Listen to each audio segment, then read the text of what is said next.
I never would have believed it when I was a high school student in 1971 in Harlingen, Texas. But by golly, it worked.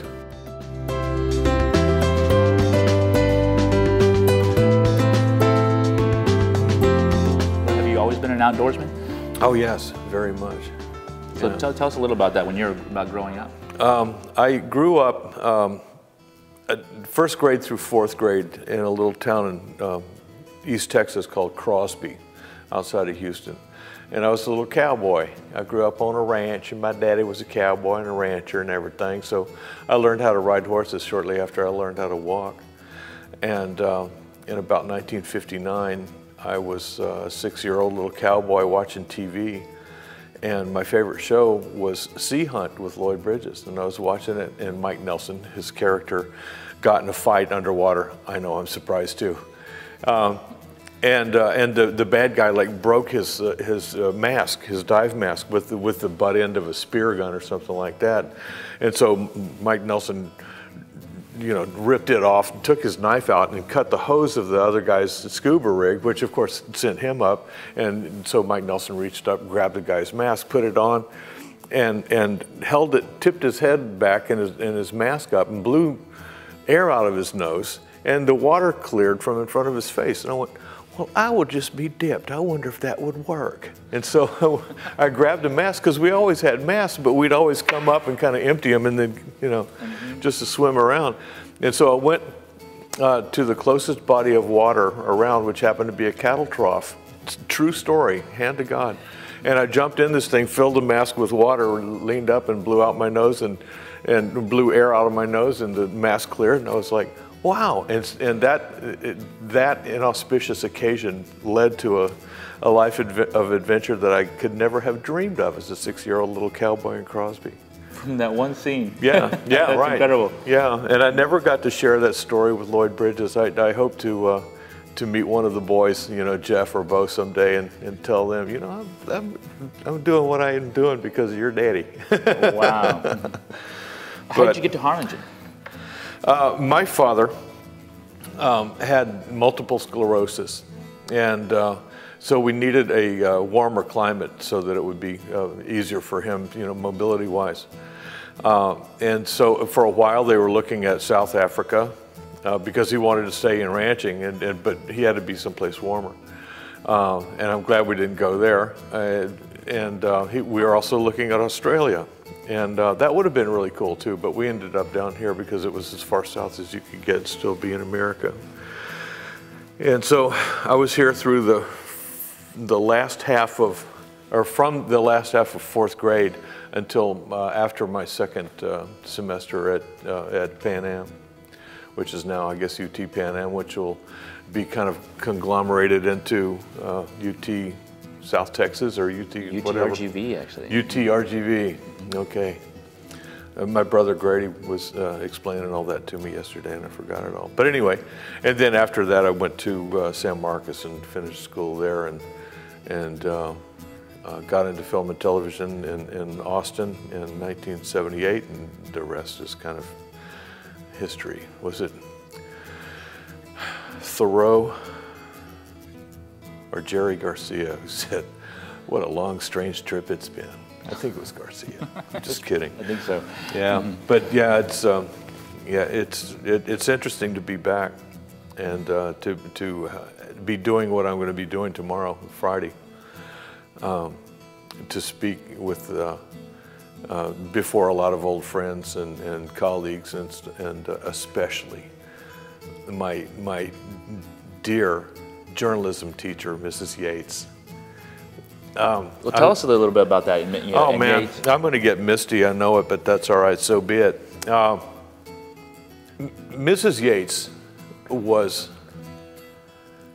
very persistent and very patient with me, and she kind of had to be, because I was rambunctious and rebellious and obstinate and very full of myself and all this, you know. But she saw something there that was worth sticking with, where a lot of other teachers would have been, okay, let's just get through this year and he'll be out of my class, you know. She worked on it and nurtured it. Since I was in fourth grade, or by the time I reached fourth grade, I knew what I had to do for a living. I had to be a freelance stipulation, photojournalist.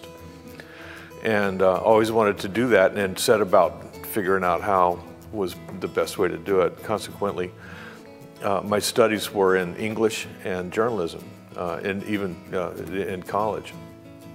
But when I encountered Mrs. Yates, it finally began to coalesce, and I knew that it was possible, because here was this incredibly kind and patient woman telling me that yeah, it is, and if you learn what we're teaching you here and put it to practice and really work on it, you can attain that. And lo and behold, I did, with a very interesting plot twist.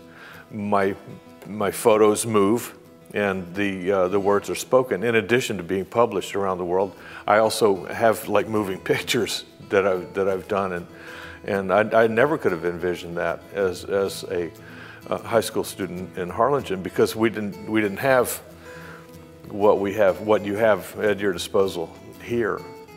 We had annual staff, the yearbook. We had the school newspaper and a couple of other periodicals or little magazines and the poetry selections and different things like that, different little booklets that we put together, and that was pretty much it. No radio, no AV, none of that. We still had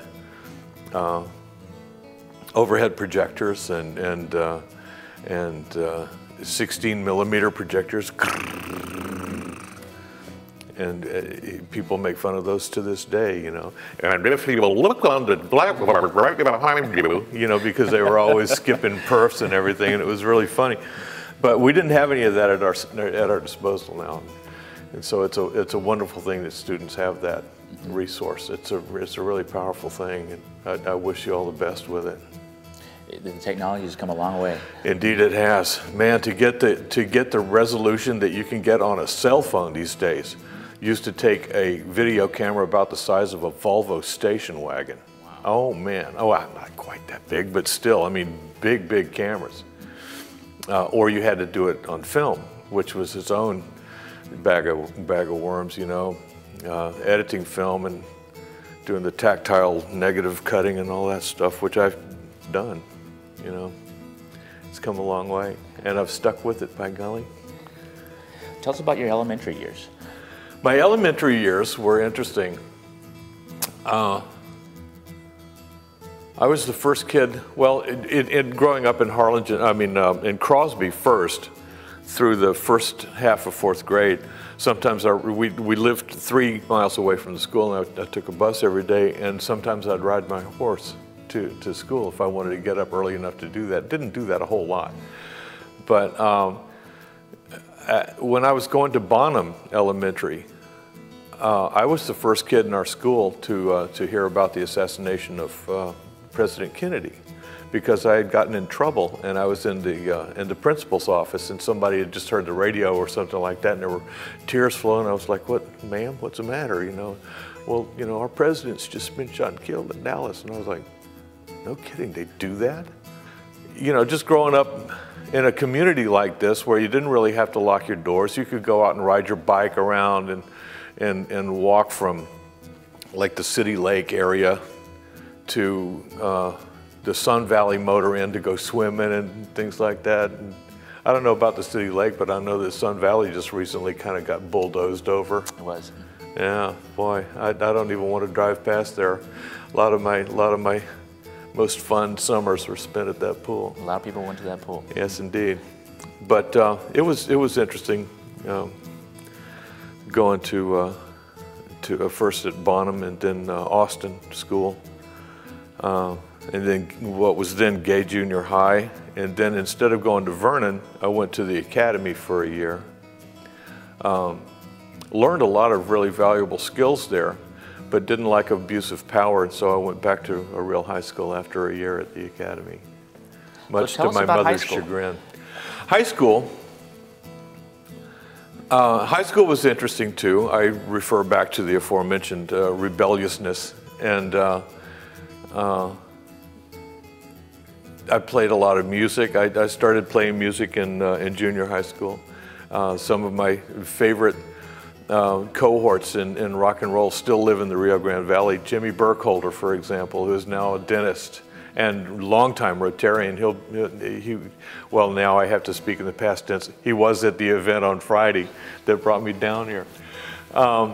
We had been playing. As a matter of fact, we still play every 5 years at our high school reunion. We get together and perform music from our time, nothing that was released past 1971. And the band still plays. The band's still very active. They're called the Retro Rockers.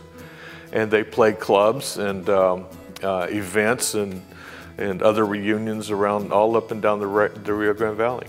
So you had a rock and roll band. You bet. I still play a lot, 2 or 3 shows a week. Wow. Yeah. That's a whole other part of your life. Yeah. I like to say that awesome has no shelf life. You know, you're 61 and you still play rock and roll. I'm like, what, you don't? What's wrong with you? Oh, gee, I'm past 30 now. I have to stop living, you know. Pfft, please. My mentor, my biggest mentor in underwater is a man named Stan Waterman, who's still alive, and he just turned 91 in April.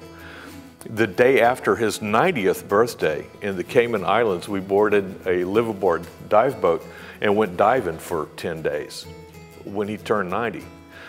Now, he did hang up his fins after that trip. That was kind of bittersweet for me because I like to call Stan the Obi-Wan to my Luke, because he did an awful lot to kind of guide me in the underwater component of my career.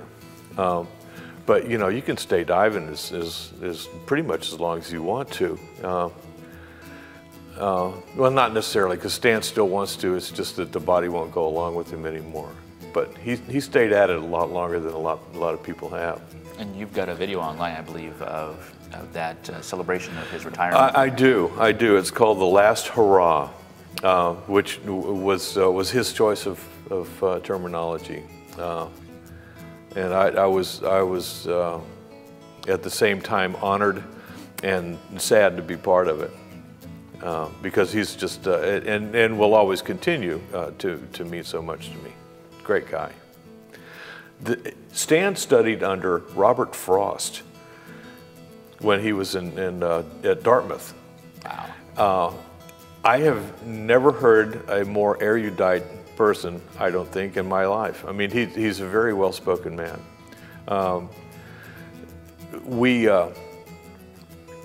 We sort of gravitated to each other for many of the same reasons. Part of which is because we have a shared interest in better use of the English language.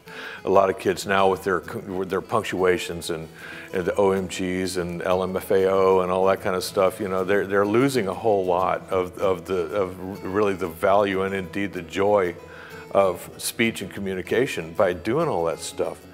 And you know, I'll write a line and a kid will go, "Man, I could never write anything like that." And I said, "I bet you could. Just, you know, again, put your phone down and go do it." You know, there's just such an incredible world out there. And I know that these phones, I mean, I have one. I refer to it constantly. They're a wonderful source of information. They're a great resource. But now and then you got to put it down and go out and live it. You know, it's not all about just going, "OMG, I am so bored." Get out. Yeah, right. Let's talk about your first job. Okay. Valley Morning Star. I was still in high school and found out about this job.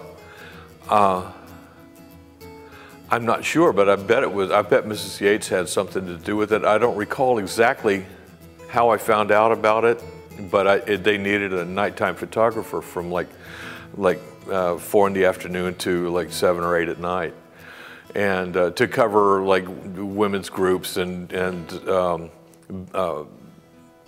pony league and little league baseball games and things like that. And so I learned a lot of what I know about the darkroom from Julian Mendoza, who was like the Yoda of news photography.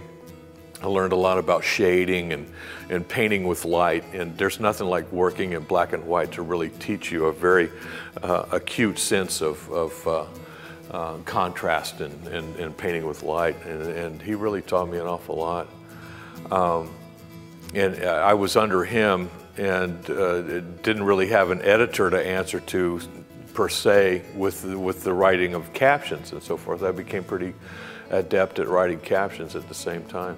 So I had that job for a year or two, and it was a really great way to start out. You know, I got to live my dream that I'd had since I was in 4th grade, and put on a camera bag with a 2 1/4 inch camera and a bunch of flash bulbs, and go on, you know, okay, everybody line up. And it was one of those that you look down and it had a reflector, a mirror, that you got to see what the lens was seeing, kind of, and you know, okay, a little bit closer, a little closer. Okay, ready? Click, and just boom, the flash would go off, and then you go left to right, getting, you know, front row, left to right, their names and all that, and it you know, I got to carry one of those cool little reporter's notebooks that you keep in the palm of your hand, and I just was living the dream. It was the best. Wow. I'd like to go back to Miss Yates. Okay. And tell us about the importance of bringing relevance into the classroom and how she did that for you. That was pretty much her. That was her MO, was making it relevant to us, and not just. I mean, because so many times teachers would just kind of rest on, you know, well, you just have to know this. Mrs. Yates let you know why. If more, well, I can't say that history or geography or whatever teachers don't really do that, because a lot of them do, but Mrs. Yates just made it very clear how relevant it was.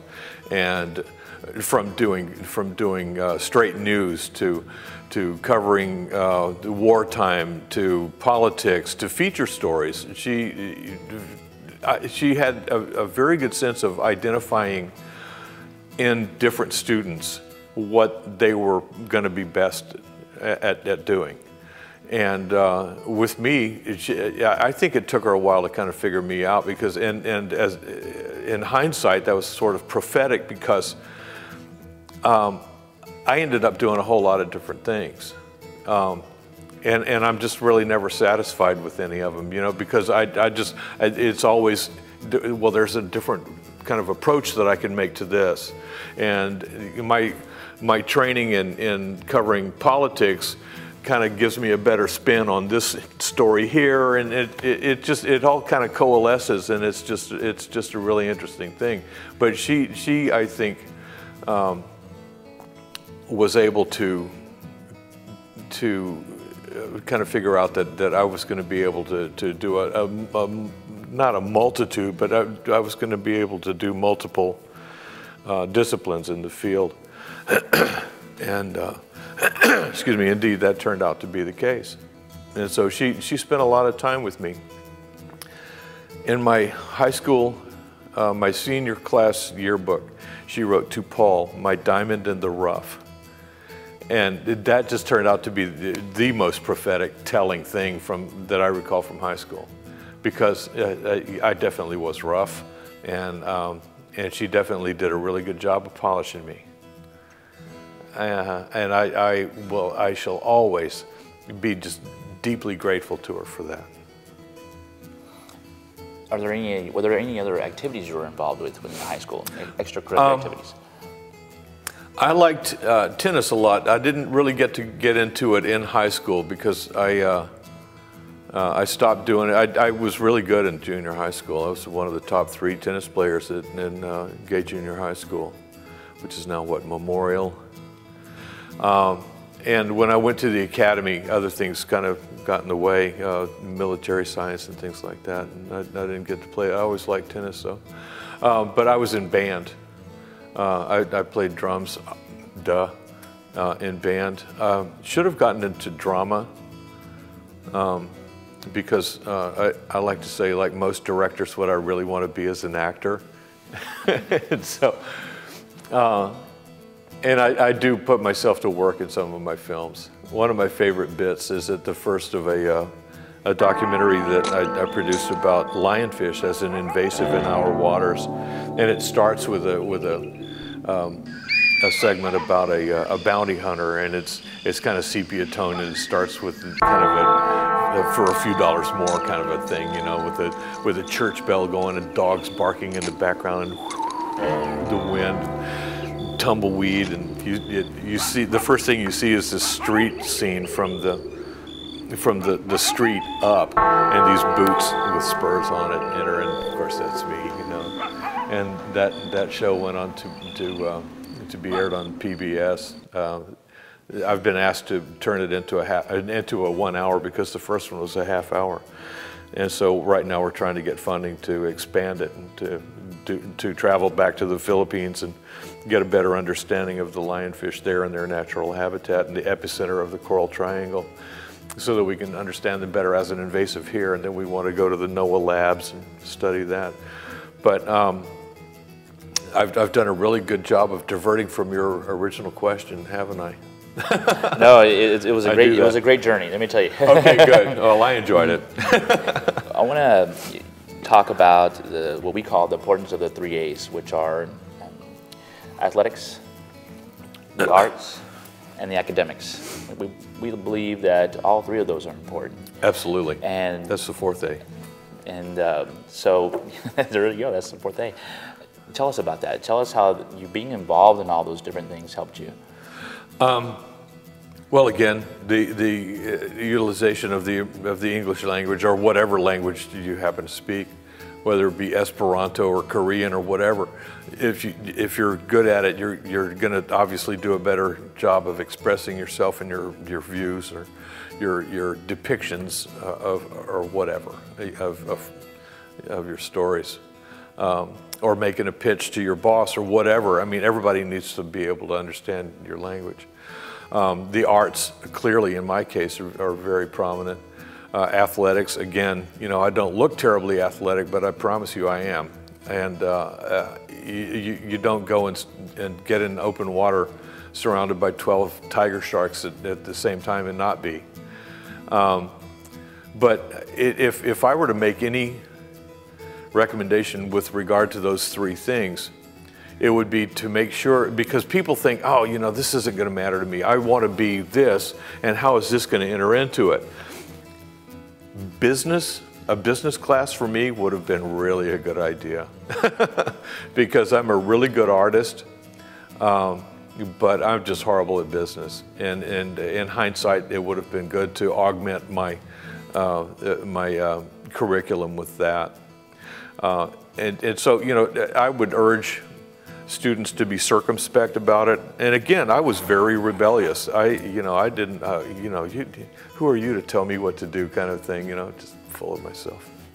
Okay, that's still true. But anyway, I would really urge people to really think about it and to consider a whole lot of different components that could meld together to create the whole of the person, and to really give you a more well-rounded career. So, tell us what you do now. Wow, how do I do that? Because I do so many things. Again, I'm never quite satisfied. I like doing so many things, and I strive to do as many as possible and to keep doing them. I'm a very active scuba diver, musician, producer, director, writer. I do a lot of different things. We haven't really mentioned it yet, but I live in the Virgin Islands. I've been there. I've been living in the Caribbean since 1992, with the exception of spending 5 years back stateside because I have children that live in the States.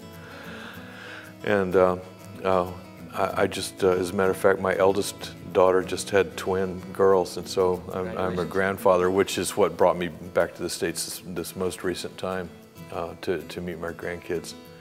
And then hearing about that, my friend Kathy Preddy invited me to speak at the Rotary Club, and so I made a side trip back down to the Valley and home. But anyway, I am Myself and a partner own a marketing firm on St. Thomas called Moxie Marketing.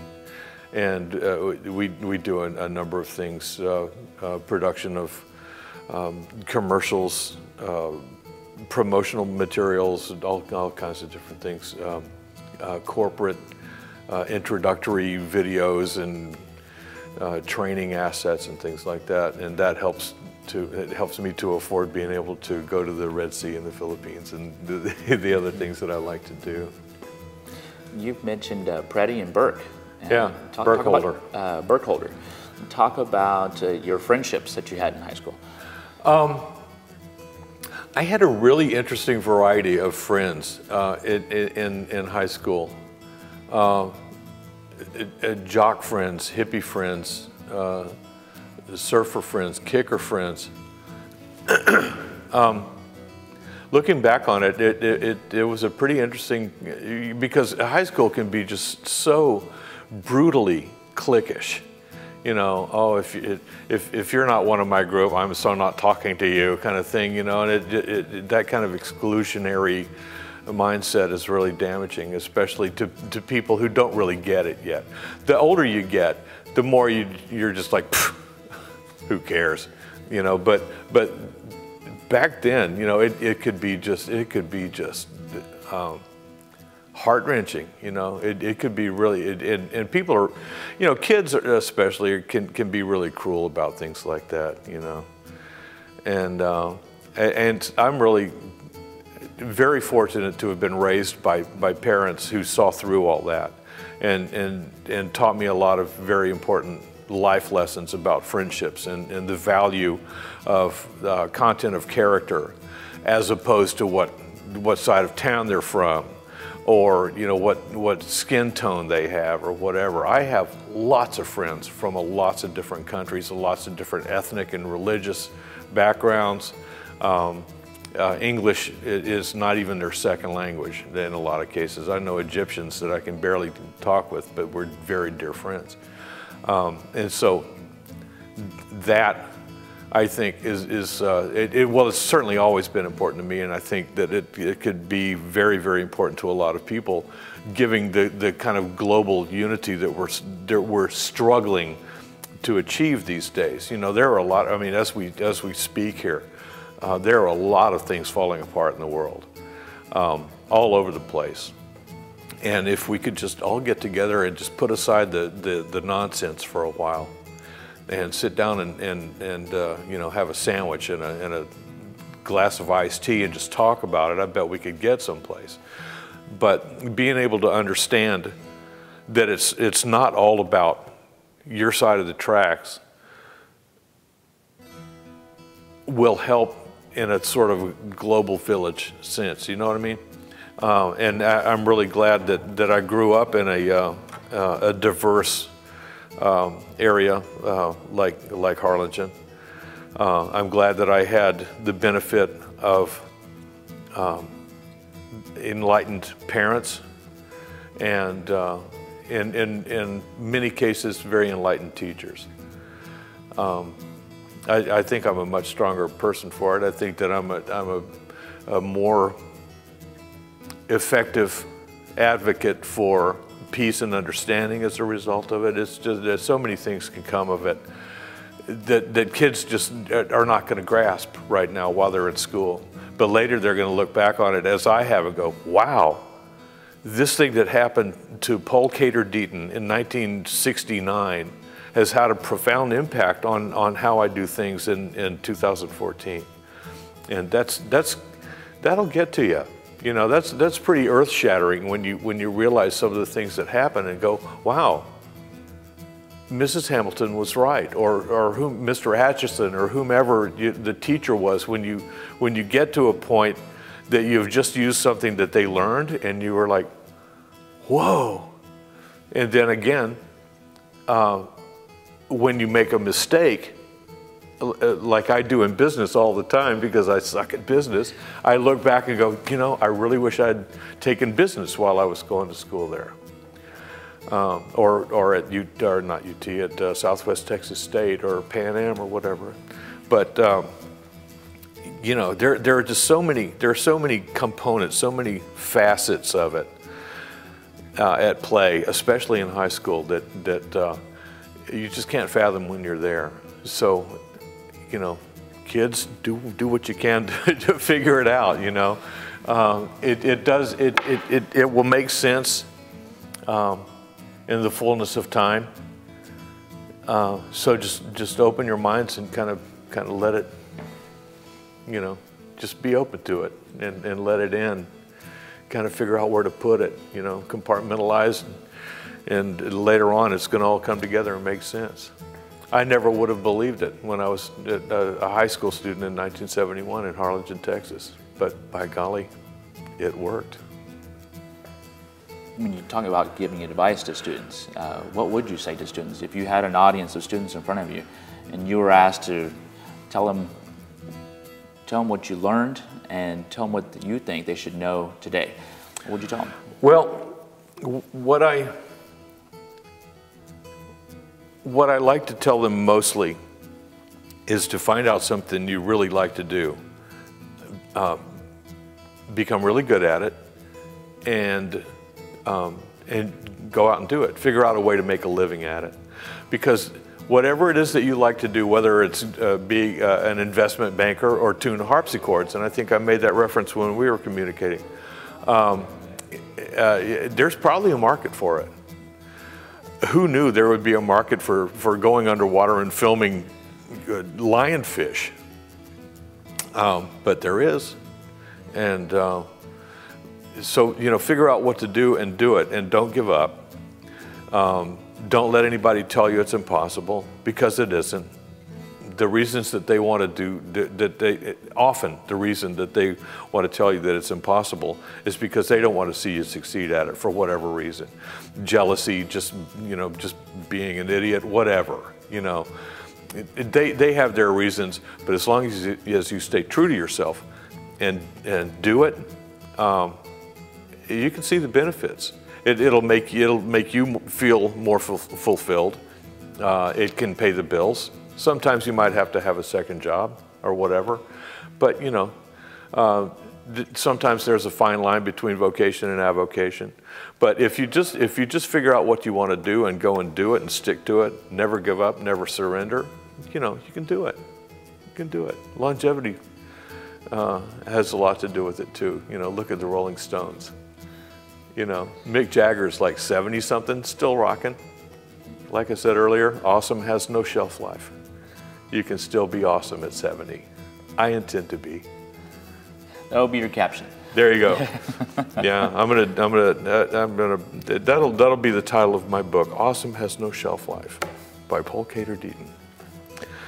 But and again, you know, be circumspect. Think around the problem.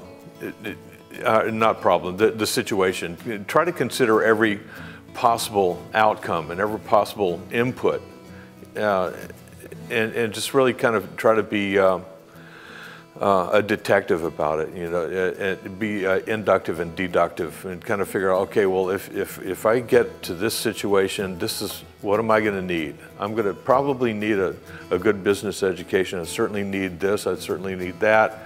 In my case, I needed English and journalism, photography experience, a sense of the world travel and keeping my wits about me, situational awareness and things like that, because I travel to places. For example, I went to Egypt right after 9/11.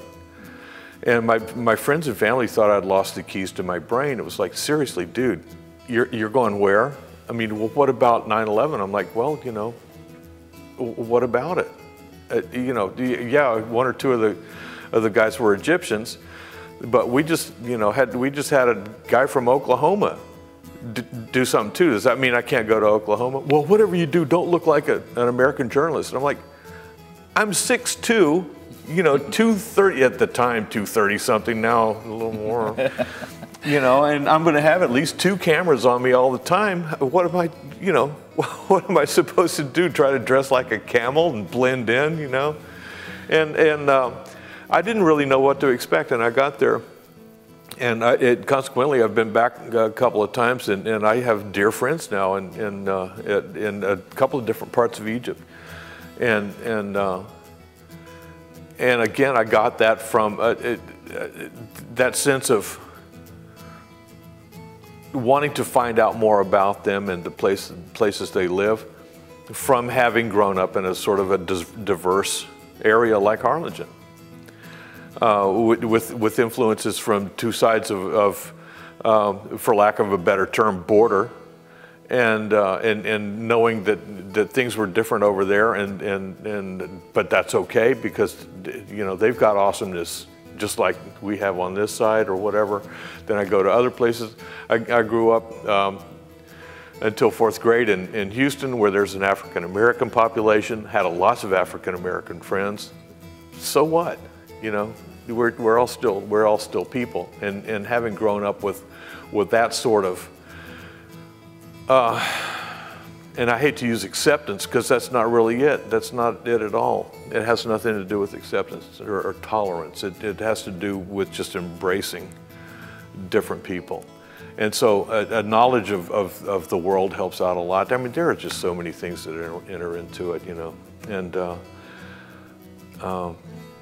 if it starts anywhere, it starts in the classrooms, it starts in the libraries, and finding out about, ever since I was a little boy, I had been fascinated by Egyptian culture, for example, and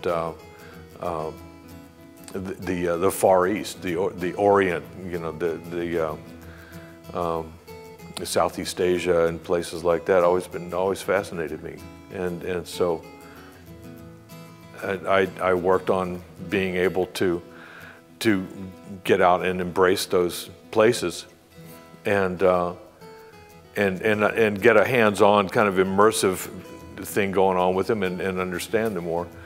Write stories about them, put them together either on a printed page or in the body of a film, and then bring it back and help educate other people and entertain. Because if you can't get them in the door, you can't teach them anything. So I like to keep them entertained, and then they leave going, wow, that was pretty fun. Hey, he snuck in some education on me that, well, I oughta, But you gotta entertain and involve them to be able to teach.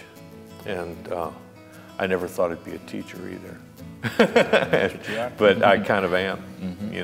I'm a diving instructor, although I don't really teach people to dive, but I do teach people how to take topside knowledge of cameras and lighting and take it underwater and make a practical application out of it underwater. But I teach almost daily. I like to think I am right now. You are through this segment. You are. I guess for the moment I am. So, as we close, I want you to take this opportunity to give a shout out to those, whether they're friends or teachers that really had an impact in your life. Wow.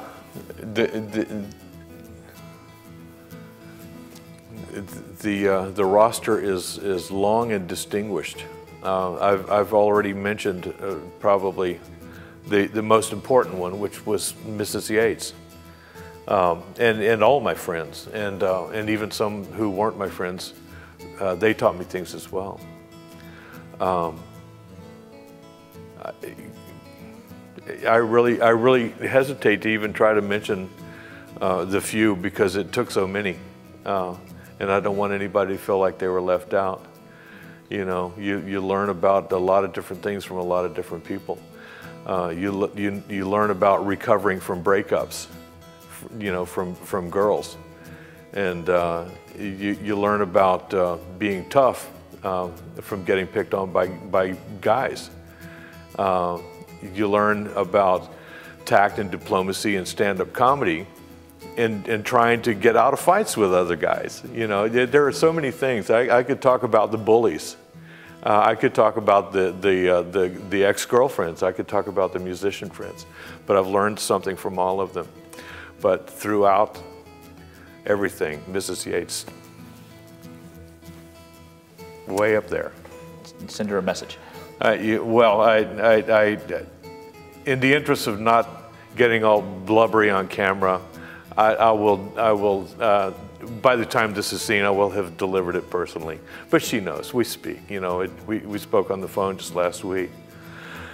It had been a long time since we had communicated, I confess, and that's a shame. I should have stayed more in touch with her. But I did write her a nice letter when I was working for the Confederate Air Force. I forgot to mention that. Talking about her diamond in the rough was kind of making something of himself, you know. And I was working for a magazine which it is still an international publication, even though it's not in Harlingen anymore. I got to get upside down in some awesome airplanes, and she helped kind of plant the seed that grew into a life of adventure that a Harlingen High School senior student would never have imagined in 1971. So thank you, Mrs. Yates. Paul, thank you. We appreciate your time coming today. Thank you. Good of you to have me.